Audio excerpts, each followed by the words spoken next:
जगमेरी का प्रेम जागा।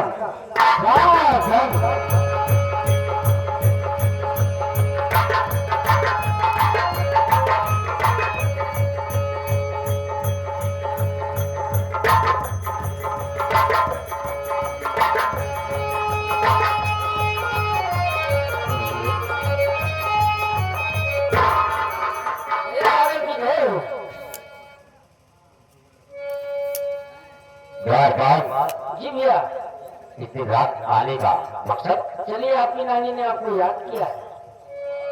मेरी नानी? जी तुम चलो, मैं अभी आ रहा हूँ। ये शुक्रिया हो। आज परसों बाद मेरी नानी ने मुझे याद किया है। ना मालूम क्या बात है। मैं चलता हूँ बहुत गई नानी के पास।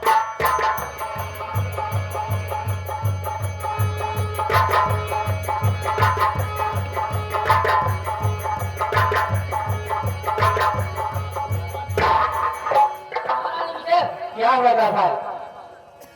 महारानी जी जाकर भैया बोले चलिए मैं आ रहा हूँ। चलो ठीक है,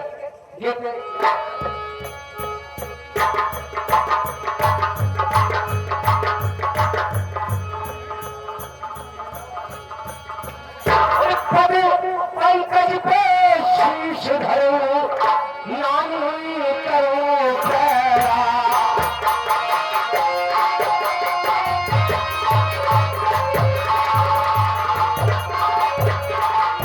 पंकज पे शीश धरो, नानी करो प्रणाम। और तो बुलवाई हो मुझे, कहो नानी प्यार का। तो बुलवाई हो मुझे,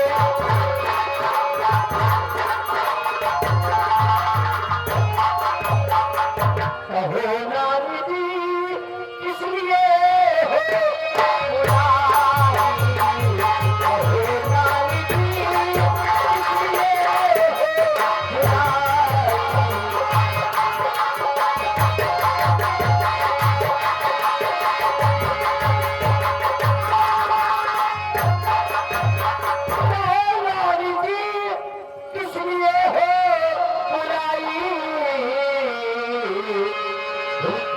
सुन के सेवक तेरे पास आया।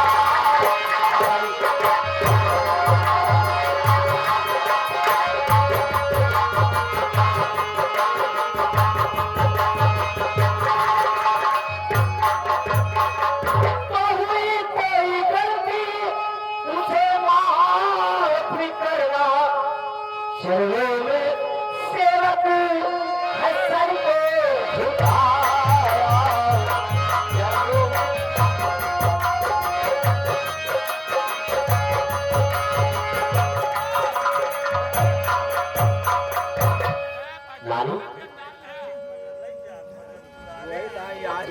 नानी से मैं आप से बात कर रहा हूँ। जब भी कभी भी मैं जंगलों से वहां में आता था, हमेशा खुशियों से हरा भरा एक महल लगता था। लेकिन आज मैं क्या देख रहा हूँ, नानी जी की आंखों में आंसू और मौसी जी की आंखों में आंसू। न मालूम बात क्या है, कोई उससे बात ही नहीं कर रहा है। नानी जी, मैं आप ही से पूछ रहा हूँ, आखिर बात क्या है, कुछ तो बोलो। आप रो रहे हो, आखिर बात क्या है? पहले मुझे ये बता, क्या है खबर तुझे नहीं मालूम है? कैसी खबर? किस कर तेरे बबर मलकान मारा गया।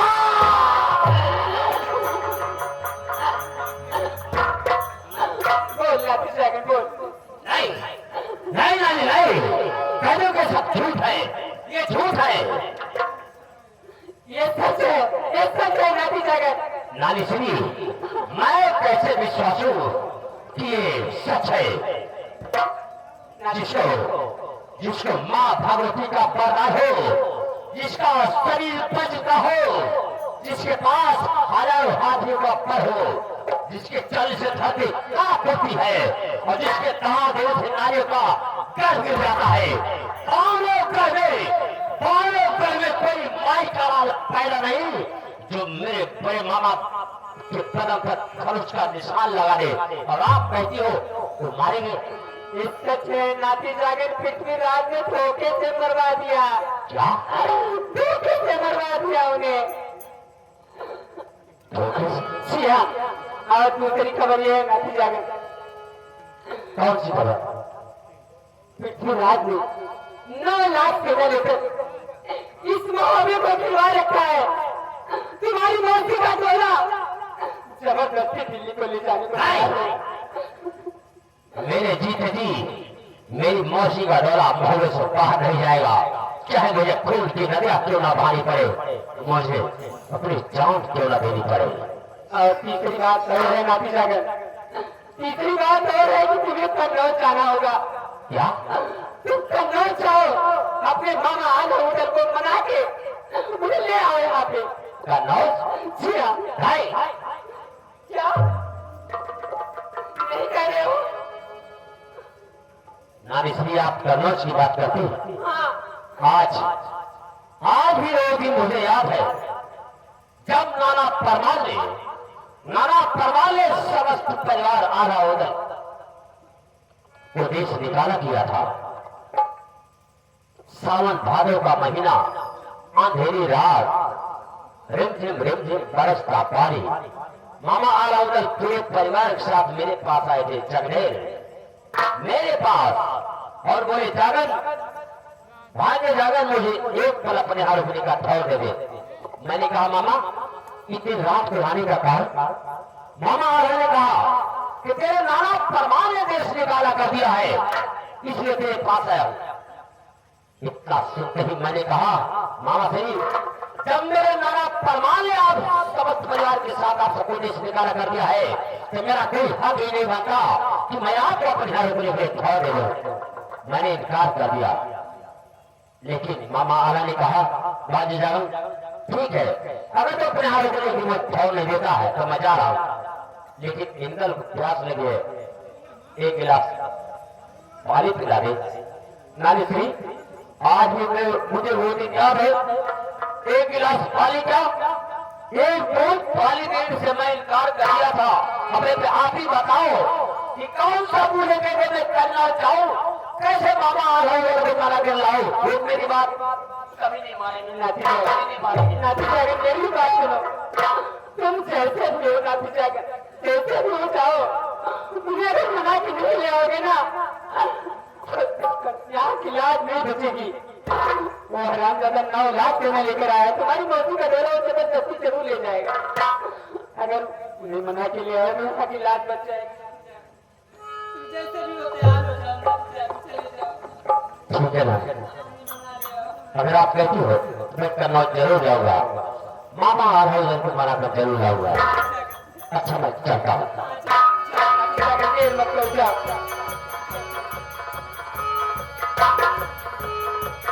बेटी आओ, चिंता मत करो, तुम्हारा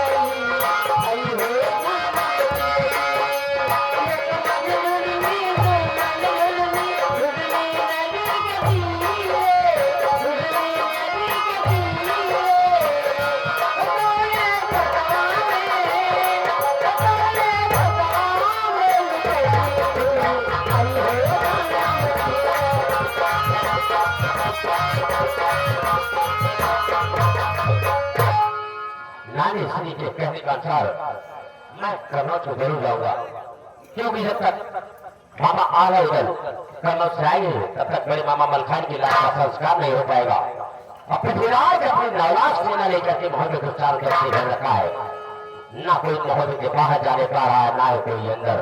लेकिन मैं कन्नौज जाके ही दिखाऊंगा। मैं चला, जय मां भवानी।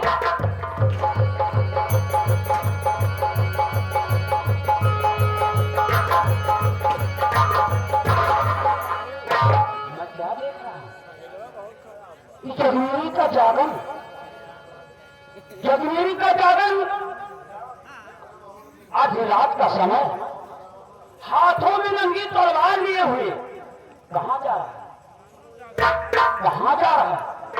मैं ये बात जरूर चल करके जाहिर करूंगा कि आखिर नंगी तलवार लेकर के तुम कहां जा रहे हो नाती जागन? मैं जरा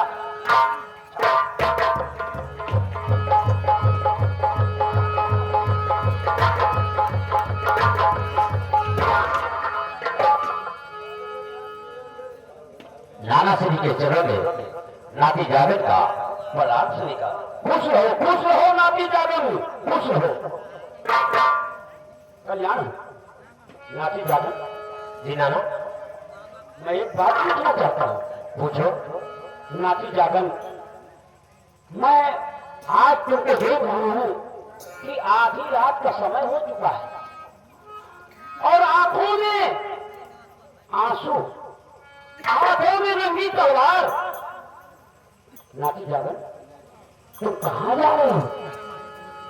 नाना श्री, यही तो मैं भी जानना चाहता हूँ। आधी रात्रि का समय है, आप इस वक्त यहाँ क्या कर रहे हैं? नाती जागन, मैं तो गांवों भर में भ्रमण करता रहता हूँ। आ रहा था नरवरगढ़ से, रात हो गई, बस यही बात है। नाती जागन, मैं यही पूछ रहा हूँ, कहाँ जा रहे हो? हाथों में नंगी तलवार लिए हुए, आंखों में आंसू लिए, क्या बात है? क्या हुआ? अगर मैं ये बात बता देता कि मैं कहाँ जा रहा हूँ, ये खबर दिल्ली तक पहुंचेगी। नहीं बताता, ये छतरी का दर्द होता है। बता देने से खबर दिल्ली तक पहुंचेगी और इससे बड़ा चुगल को दुनिया में ना कोई पैदा हुआ, ना पैदा होने की संभावना है। लेकिन फिर भी पता तो पड़ेगा ही। नाना सिंह, क्या आपको ही नहीं पता कि पृथ्वीराज ने बड़े मामा मलखान को धोखे से मरवा दिया? क्या कहा? मलखान मारा गया? जी नाना, मलखान मारा गया? जी नाना, क्या आपको ये खबर नहीं मालूम है? अरे नाती जागन, अगर हमें मालूम होता तो मैं क्यों तुमसे पूछता? मैं नहीं जानता था कि मेरा भांजा मलखान मारा गया। लेकिन नाती जागन, कहाँ तुम जा रहे हो ये तो बताओ ना। नाना श्री, मैं आपको बताऊंगा जरूर, लेकिन ये बात बताने से पहले आपसे कहना चाहूंगा, ये बात सिर्फ आप अपने हमारे बीच में रखिएगा। अरे नाती जागन, ऐसी बात है तो मैं तुम्हारी कमी,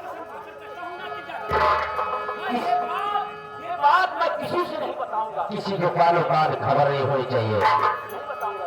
पृथ्वीराज अपनी 9 लाख सेना लेकर के महोदय को चारों तरफ घेर रखा है और मेरी मौसी चंद्रावली का दौरा दिल्ली लेकर जाना चाहता है।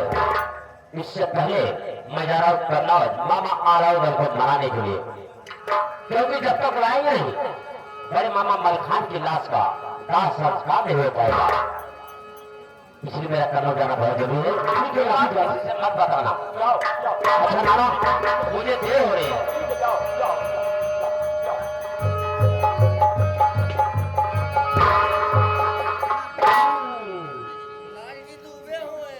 अगर जगमेरी का जागन आधा होटल को मनाकर ले आया तब तो समझो अनर्थ, अनर्थ ही अनर्थ है। लेकिन ये बात मैं चल करके अपने जीजा पृथ्वीराज से जरूर बताऊंगा कि जगनेरी का जागन जा रहा है आधा होटल को मनाने के लिए। मैं ये बात चल करके अपने जीजा श्री से जरूर बताऊंगा। लेकिन चलते चलते कहीं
खुश रहो राजदरबारी। ये बताओ इस समय हमारे दिल्ली का क्या समाचार है? दिल्ली का समाचार कुशल मंगल। बहुत अच्छे, बहुत अच्छे।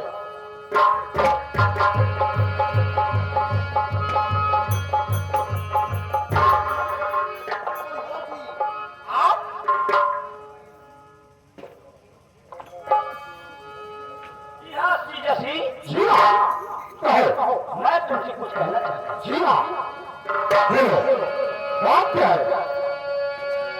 और जाए कन्नो जी देने को जातन खबर।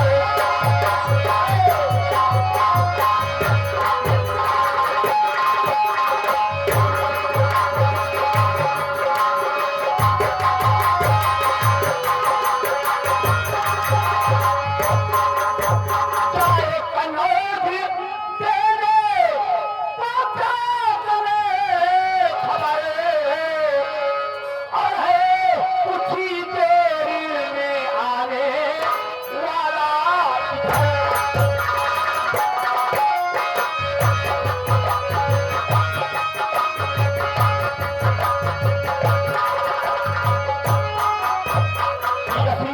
हुक्म दे सूरों को, हुक्म दे सूरों को, क्या करके उनको खेले।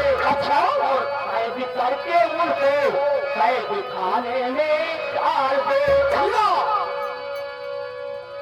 कैद करके उसको कैद खाने में डाल दे। अच्छा, और क्या किसी से होगा जंग और मुर्दा तुम।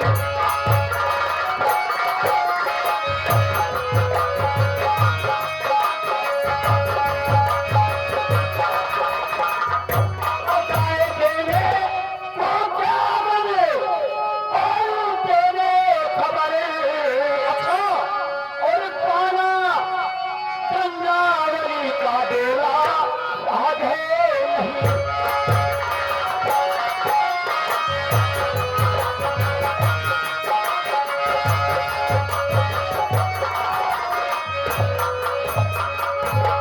सरदार जी सुनो। अरे छोड़ो ये परिहार और ये सारी फिक्र।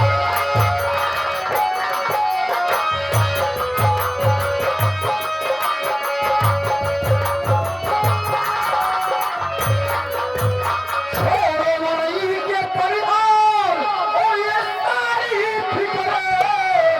और है हीरा चौक तरफ से महोबा नगर।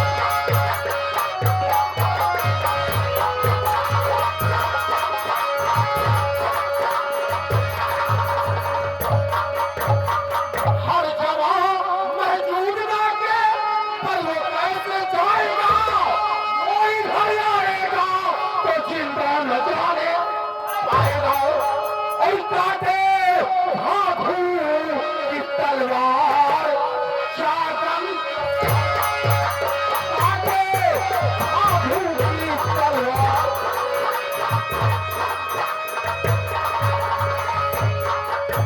काटे हाथू की तलवार और चादरे कस्तरे। और है खिला चौक तरफ से महोबा नगर।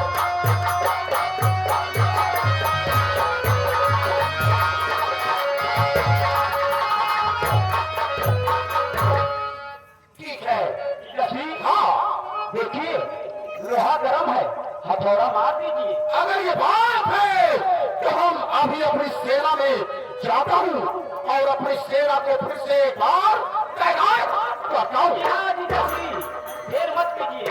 ठीक है। जाइए।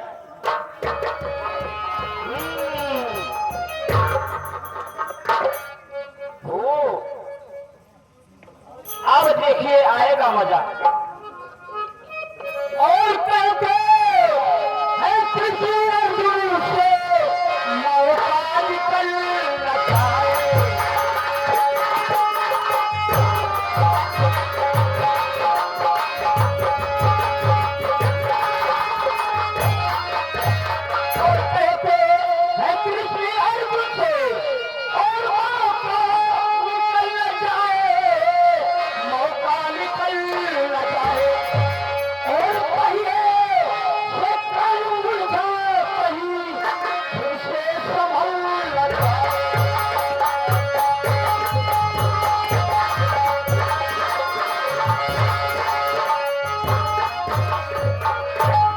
भाई बोलो फिर भाई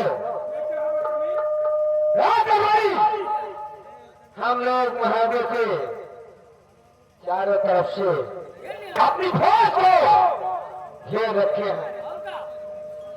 फिर महादेव जी अपनी सारी सेना को महादेव के चारों तरफ से फैला दो। हमारे पिता के आदेश है कि महादेव के अंदर न एक चींटी जाना चाहिए और न आना चाहिए। भाई साहब बोलो क्या रहेगा? हम जान देंगे लेकिन एक चीटी न अंदर आएगी नहीं बाहर आएगी। ठीक है, अपनी सारी सेना को तैनात कर दो।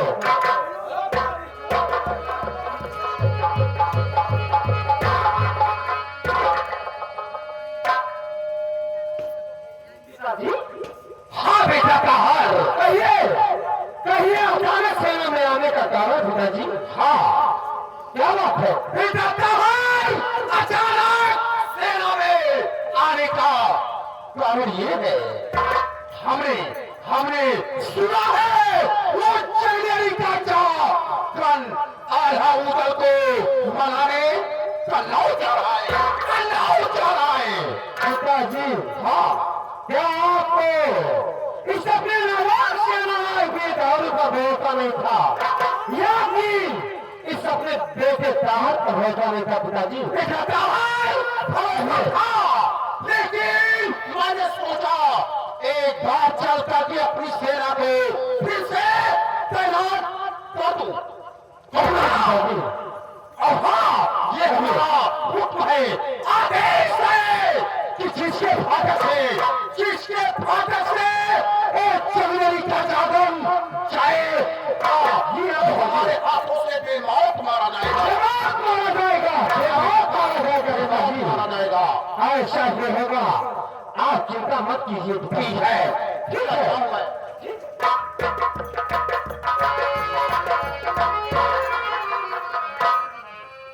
हमारे नौलख सेना और वीर भादो सुनो हमारे पिताजी ने क्या कहा? जी हाँ कि जगनेनी का जागरण इसी रास्ते से आ रहा है। रातरवाड़ी जी भैया, आज मैं तुम्हें इस अपनी फौज का कमांडर बनाता हूँ और तुम्हारी ड्यूटी ये है कि किसकी ड्यूटी किस फादे पर रहेगी ये तुम बताओगे। बताओ किसकी ड्यूटी किस फादे पर रहेगी? अरे भाड़े में रहेगी ये राजू भैया आपकी, और उसे भाड़े में रहेगी भैया ताहर आपकी। ठीक है मुझे मंजूर है। और तीसरे भाड़े में रहेगी मेरी। अच्छा तीसरे फादे पर जहाँ कोई बच्चा जा नहीं सकता है उस फादे पर कोई ड्यूटी रहेगी। काम चूतिया हुई या मेरी तरह क्या चाप से बचे। अरे क्या क्या बोलता है? क्या बोल रहा है? हम चूतिया ना हुई, हाँ अपन दुनिया आके लगा दी कहते चाप से बच गई। अच्छा ये बात है। ठीक है तुम्हारी ड्यूटी लगी है तीसरे फादे पर और मेरी ड्यूटी लगी है दूसरे फादे पर। मैं जब अपने दूसरे तीसरे फाड़े में काम करा के सो नहीं कहना है।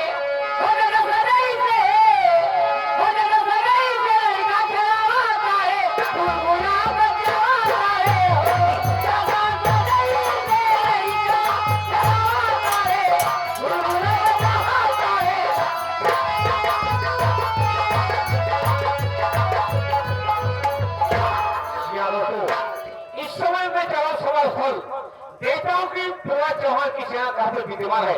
मैं चला सवर स्थल।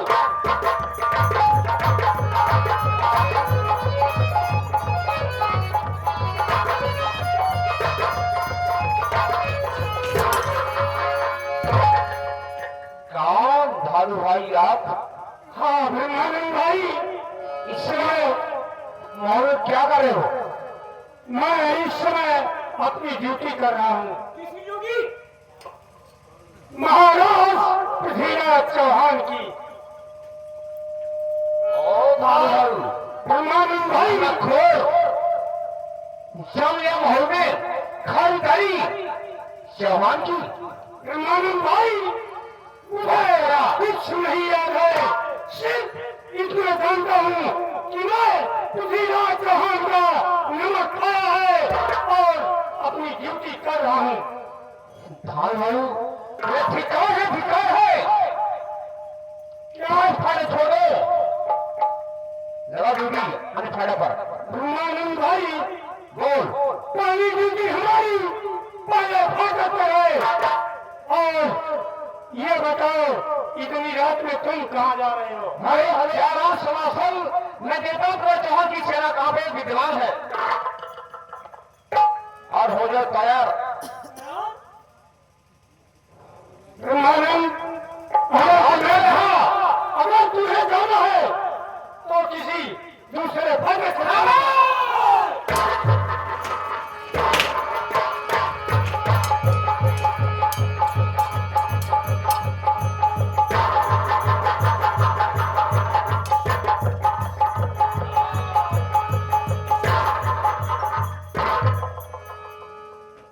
धोखा धोखा आज किस तरह से समाज में जाऊं मैं चौहान से कैसे मैं जंग करूं। मैं चला हेलो हेलो, अगर घर मालिक कहाँ हो, घर मालिक तो भैया एक बाल्टी पानी और लकड़ी खत्म हो गई, लकड़ी मंगवा दीजिए। नहीं टंकी नहीं कर मरवा के लो पानी।